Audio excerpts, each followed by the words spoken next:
Naku mga kapuso, kapag holiday season, napapasabak ang ilan sa atin sa walang patid na inuman.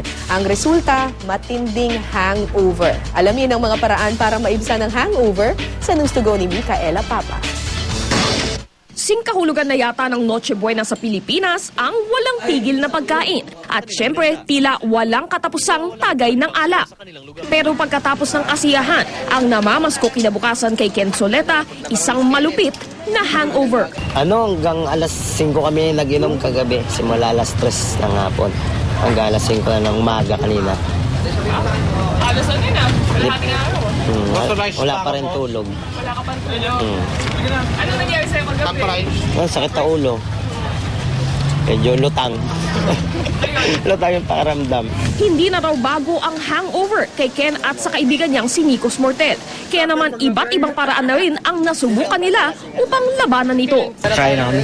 Panipulutan lang kami kagabi. Siyempre, tas alak. Hilom din yung tiyan namin.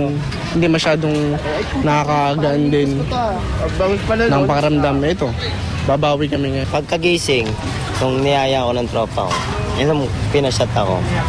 Hanggang ano na yun, tanghali na yun. Nakawala ba ng hangover yung gano'n? Hindi, lasing ulit. Ayon sa isang doktor, ang sobrang alkohol sa katawan ay nagdudulot ng cellular dehydration na nakakaapekto sa paggana ng utak at iba pa ang bahagi ng katawan. Nauubos din kasi yung ating mga sugar store sa katawan because of the increased metabolism because of alcohol.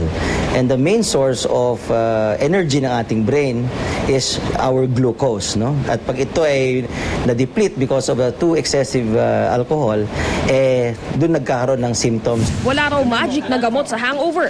Ang tanging sagot, tubig at pahinga. There's a two-way of how it's affecting. No? You rehydrate because your cells become dehydrated in the first place, no? Because of the effects of alcohol. Okay.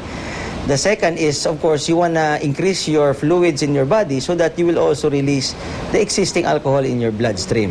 Sa halip ng mga energy drink o mga soft drink na makakapagpalala pa ng dehydration, uminom ng oral rehydration salts upang ibalik ang mga electrolytes sa katawan. Makatutulong din daw ang pagkain upang ma-replenish ang nawalang glucose. Huwag na huwag daw tapatan ang hangover ng pag-inom pa ng alak. Pero pinakamainam daw, hinay-hinay na lang sa pag-inom dahil mas maligaya ang Pasko nang walang sakit ng ulo. Micaela Papa, GMA News.